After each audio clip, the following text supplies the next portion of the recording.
वाद विवाद में पड़ोगे बढ़ती चली जाएगी बात। वाद विवाद करो ही ना। बुल्ले शाह भी कहता है, बुल्ल्या आशिक रबदा मलामत होवे लाख, लोकी काफिर काफिर आके तू आहो आहो भाग। प्यार भरी राधा स्वामी जी, देखिए जो आज का सत्संग का विषय है उसमें महाराज ने बताया कि जीव का कल्याण किस तरह हो सकता है, किस तरह व्यक्ति अपने जीवन में सुख प्राप्त कर सकता है और किस तरह इंसान भक्ति कर सकता है। और साथ ही महाराज ने बताया कि जो इंसान नेक कर्म करता है वह इंसान किस तरह अपने मंजिल को पा लेता है, और जो इंसान दूसरों का बुरा करता है, दूसरों का अहित करता है या उनके साथ अच्छा नहीं बोलता, मीठा नहीं बोलता, उनको कटु शब्द बोलता है, वह इंसान किस तरह अपने जीवन में दुखी होता है। और साथ ही महाराज ने बताया कि अगर हमें सत्संग को प्राप्त करना है तो सबसे पहले हमें अपने मन को शुद्ध करना पड़ेगा, हमें अपने विचारों को शुद्ध करना पड़ेगा और हमें अपनी आत्मा को शुद्ध करना पड़ेगा। तो चलिए आपका कीमती समय तो सत्संग को शुरू करते हैं।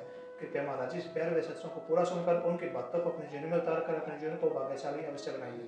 राधा स्वामी। कबीर साहब कहते हैं, सहक को शब्द वाद को त्याग और छोड़े गर्व गुमाना। भक्ति का तरीका बता दिया। सहक को शब्द, बुरा लफ्ज कोई बोलता है सहन करो, उसको बर्दाश्त करो, जवाब ना दो। सहक को शब्द वाद को त्यागे। वाद विवाद में पड़ोगे बढ़ती चली जाएगी बात। वाद विवाद करो ही ना। बुल्ले शाह भी कहता है, बुल्ल्या आशिक रबदा मलामत होवे लाख, लोकी काफिर काफिर आके तू आहो आहो भाग। कि लोग मुझे काफिर कहते हैं, जब खुदा का आशिक हो गया तो कुछ भी कहे, फिर तो खुदा के आशिक नहीं हो। अगर छोटी मोटी बात से छलकते हो, क्या पता खुदा ही तुम्हारी परीक्षा ले रहा है, वो क्या पता उसी ने तुम्हारे लिए ये चीजें छोड़ी हों कि भाई शिष्य की परीक्षा करनी चाहिए, इसको अभिमान ना हो जाए। इसलिए कहते हैं कि कुशब्द को सह ले, वाद विवाद को जो त्याग दे और गर्व गुमान को त्याग छोड़ दे। सह कुशब्द वाद को त्यागे, छोड़े गर्व गुमाना, सत्य पुरुषता ही को मिलिए कहे कबीर सुजाना। और कह दिया भक्ति ऐसे नहीं मिलती। कभी सोचते हो ये लोग पाखंड करते हैं, किसी ने दाढ़ी रख ली, किसी ने जटा रख ली, कोई गुरु की तरह मंडासा मार लिया, कोई गुरु की तरह चाल बना ली, गुरु जो करता है उसकी नकल कर रही है। अरे नकल ना करो, गुरु तो जानता है, वो अपने तरीके से चलता है। तुम्हें जो गुरु शिक्षा देता है उसके अनुसार चलो। तो इसीलिए कबीर साहब ने कही, ना हरीरी जय जब तब की ने, ना काया के जारे, ना हरीरी जय धोती छोड़े, ना पांचों के मारे। हरि इन चीजों से नहीं रीझता। हरि रीझने की बातें बता दी कि कुशब्द को सहने वाला, वाद विवाद को त्यागने वाला और किसी भी चीज का अभिमान गुमान ना करे। हम तो गुमान कर लेते, पल्ले कुछ भी नहीं है और बादशाह बन बैठते हैं। कोई तो धन का ताकत दिखाता है, कोई शरीर की ताकत दिखाता है, कोई परिवार की दिखाता है, कोई ऊंचे खानदान की दिखाता है, कोई पद की दिखाता है। क्या मायने रखते हैं? प्रभु की भक्ति में ना जाति काम आती है, ना धन काम आता है, ना ऊंचा ओहदा काम आता है, ना बड़ापन। वहाँ तो ऊंचे काम, नेक कर्म उसकी सहायता करते हैं और वही उसके सहायक और मददगार हैं, वही उसको ऊंचा उठाते हैं, वही उसको काल देश से निकालते हैं। लेकिन जो इंसान इन चीज़ों को नहीं अपनाता है, नहीं चलता है, यहाँ से तुम सुन के जाते हो सारे के सारे बातें, घर में जाते तुम्हारे वही आचार विचार, वही बर्ताव, वही जवान का मंदा बोलना, किसी को किसी की निंदा करना, ये हमारे किस काम की चीज़ें हैं? ये तो यूँ समझो कि हमारे हृदय में, हमारे मन में, हमारी बुद्धि में कचरा भर देते हैं। अब जब किसी से बात करेंगे, या तो ज़बान से बुरी बात निकलेंगी, गालियाँ निकलेंगी, निंदा निकलेगी, बुराइयाँ निकलेंगी। अरे किस लिए?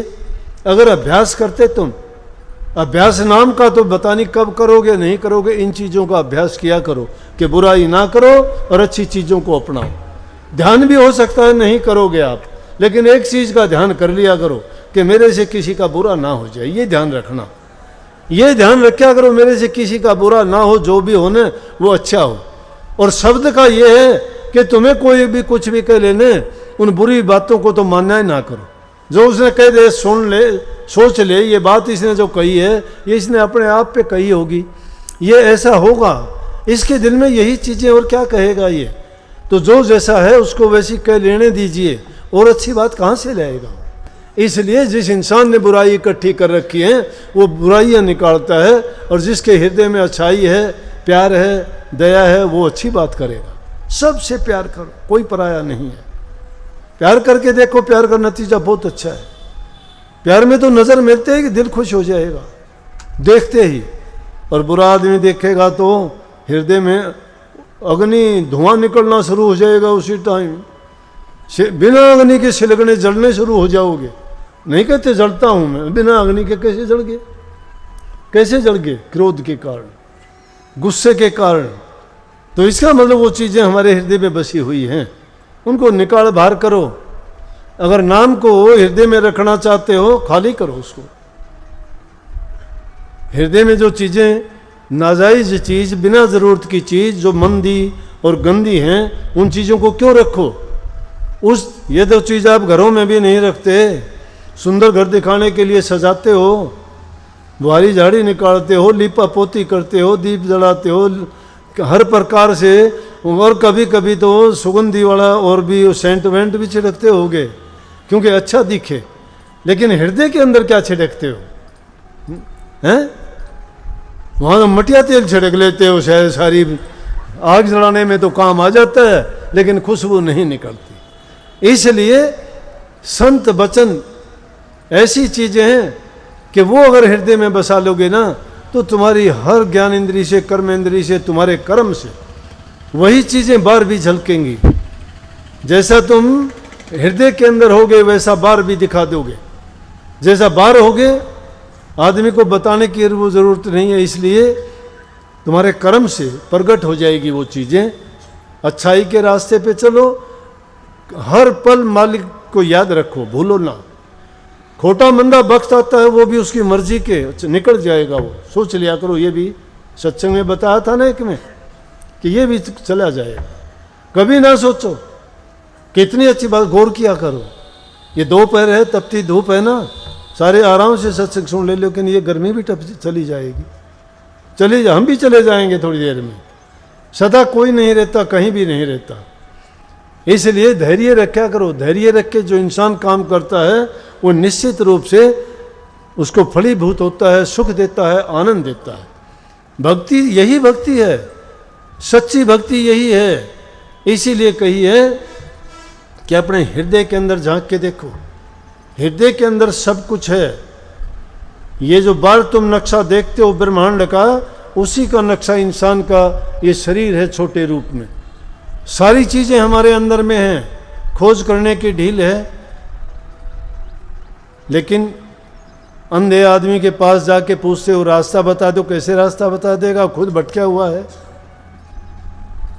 यहाँ वो रास्ता बता सकता है जो खुद रास्ते का भेदी है। अब दुनिया में ठगा बग्गी चल गए। आओ नाम ले लो, गुरु बना लो, होड़ लगी हुई है। सोचते हैं मेरे इतने चेले हो जाएं, मेरे इतने चेले हो जाएं। ढिंडोरा पेट के लाते हैं, छोटे बच्चे हो, बड़े हो, लूला लंगड़ा पागल हो, बुद्धिमान ना हो, चाहे वो विक्षिप्त हो दिमाग से, कहते हैं आजा आजा नाम ले ले, नाम ले ले। वो नाम क्या करेगा उनके लिए? वो नाम बेचारा कहाँ उनके नाम काम आएगा? नाम खुद को ही नहीं पता अब लोगों को, क्या वो नाम के बारे में कैसे समझ लेगा? अगर नामों से यूं तिरते तो पागल बहुत फिरते हैं सड़कों पे, उनको नाम दे देते, सबको ठीक हो जाते बेचारे। अरे नाम ज्ञानियों को दिया जाता है। कबीर साहब ने कही ज्ञानी के हम गुरु हर अज्ञानी के दास, वो पकड़ेंगे लाकड़ार हम पकड़ेंगे घास। ये ज्ञान भी ज्ञानियों को दिया जाता है। गुरु का ज्ञान जो मिलता है वो ज्ञानियों को मिलता है, ज्ञानियों को नहीं मिलता। अज्ञानी तो बात बात पर जबान से गालियाँ निकलेंगी, लठ लेके फिरेगा, क्या फ़ायदा?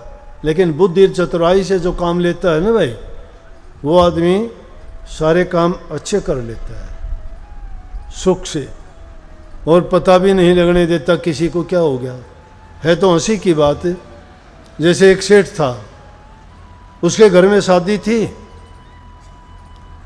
थी तो बारात आगे बढ़ी, सारी चीज़ें सब्जी रोटी बनाई, बारात जीमने लगी। आधी बारात जब जीम ली तो हलवा था वो ख़त्म होने को आ गया, हलवा बचा थोड़ा। सेठ था बड़ा सियाना, लोग आके कहने लगे सेठ जी तो बात बहुत बुरी होगी। बोला भाई क्या बात होगी? बोला बात क्या बेइज्जती वाली बात होगी, हलवा तो ख़त्म हो गया। तो बोले भाई अब तो बन भी नहीं सकता, लेकिन शाना था। बोला कि एक काम करो। बोला क्या? बोला एक तो कुत्ता ले आओ और एक लठ ले आओ। बोले बारात के ज़माने में कुत्ते लटका के मतलब? बोला अरे ले आओ। ले आए, भी कहने की जरूरत थी। वो ले आया कुत्ते, कुत्ते का लठ मारा, कुत्ता प्यों प्यों करके भाजा। सारे बराती बोले अरे क्या कर दिया? कुत्ते ने क्या कर दिया? बोला करके दिया, हलवा कढ़ाई में मुँह दे दिया। बोला सारी झूठी कर दी। बराती बोले कोई बात ना, हम तो सब्जी रोटी में काम हम तो सब्जी रोटी में काम चला लेंगे। तो बुद्धि से काम लिया ना उसने। तो उसके बाद से जो है बरात किसी की ब्याह शादी होती ने तो सारे लिखांदा भाई 10 पीपे तो घी के लिए आइए, 12 बोरी चीनी के लिए आइए, इतने चावल ले आइए, इतनी मैदा ले आइए, अरे एक लटरे कुत्ता भी ले आइए। समझ गए? तो बुद्धि से काम लिया करो। अच्छे काम करने के लिए सोच और विचार के साथ जो काम करोगे तो उसमें नुकसान को नहीं उठाना पड़े। मालिक आपको सबको सद्बुद्धि दे, भक्ति करने की आप में शक्ति दे और आपकी रुचि बढ़ाए। नेक काम करो, इंसान का जीवन मिला है, नेकी करके जाओगे तुम्हें आत्मिक शांति यहीं परिणाम मिल जाएगा। बुरा जो करके जाएगा यहीं काले मुंह होंगे।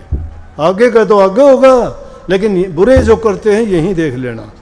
उसके घर में न्याय है न्याय नहीं है, लेकिन धैर्य रख के देखना पड़ेगा, सोचना पड़ेगा, थोड़ा इंतज़ार करना पड़ता है। इंतज़ार करके देखोगे ना सब आपकी आंखों के सामने होगा और फिर पता भी लग जाएगा।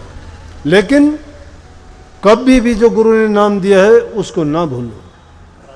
उसको ना भूलने का मतलब वो नाम जब जब आपको याद आएगा तो आपके मन की बुराइयां, नाम हृदय की सफाई ऐसे करता है जिस प्रकार से तुम झाड़ू निकाल के घर की सफाई कर देते हो, रोजाना दांतों में मंजन करके बदबू हटा देते हो। इसी प्रकार से जब आप नाम का सुमरण करोगे, चाहे अभ्यास नहीं कर सकते कोई बात नहीं, लेकिन सुमरण हर इंसान कर सकता है। और जब भी कोई ऐसी चीज़ तुम्हारा मन भटकता है उस टाइम पे गुरु के वचन को याद करो और नाम को उसी टाइम याद करो, तुम्हारा मन उस तरफ से हट जाएगा और बुराई न करने के आप उसे पाप कर्म से बच जाओगे। सबको बहुत बहुत आशीर्वाद। राधा। सत्संग को पूरा सुनने के लिए आपका बहुत बहुत धन्यवाद। हम आशा करते हैं आपने सत्संग को बड़े ध्यान से सुना होगा। तो जैसे पहले साधन जी आपने सत्संग में सुना, महाराज जी ने बताया कि अगर हम पुण्य का कार्य करेंगे तो हमारा जीवन वैसे ही सार्थक बन जाएगा, और अगर हम बुरे कर्म करेंगे तो हमारा जीवन नरक जैसा हो जाएगा। क्योंकि जो हमारा जीवन का सिद्धांत है वो कर्मों पर आधारित है। हमारे अच्छे कर्म हमें आगे तक ले जाएंगे और हमारे बुरे कर्म हमें नीचे धकेल देंगे, यानी कि हमें सबसे पीछा कर देंगे। और साथ ही महाराज ने जैसे कि बताया कि जो इंसान भक्ति करता है उसको अपने मन की शुद्धता करनी चाहिए, उसको अपने बुरे विचारों को बाहर निकालना चाहिए और अच्छे विचारों के साथ भक्ति करनी चाहिए, जिससे हम परमात्मा को मिल सके, परमात्मा को पा सके। और साथ ही जैसे महाराज ने बहुत पहली पहली बातें सत्संग में बताई है, कृपया उन बातों को आप अपने जीवन में अवश्य उतारिए और अपने जीवन को सार्थक अवश्य बनाइए। और साथ ही अगर आपको सत्संग अच्छा लगा तो कमेंट बॉक्स में राधा स्वामी लिखकर पुण्य भागीदार अवश्य बनिए। मिलते हैं जल्दी एक नए और बहुत ही प्यारे प्रवचनों के साथ। तब तक के लिए राधा स्वामी।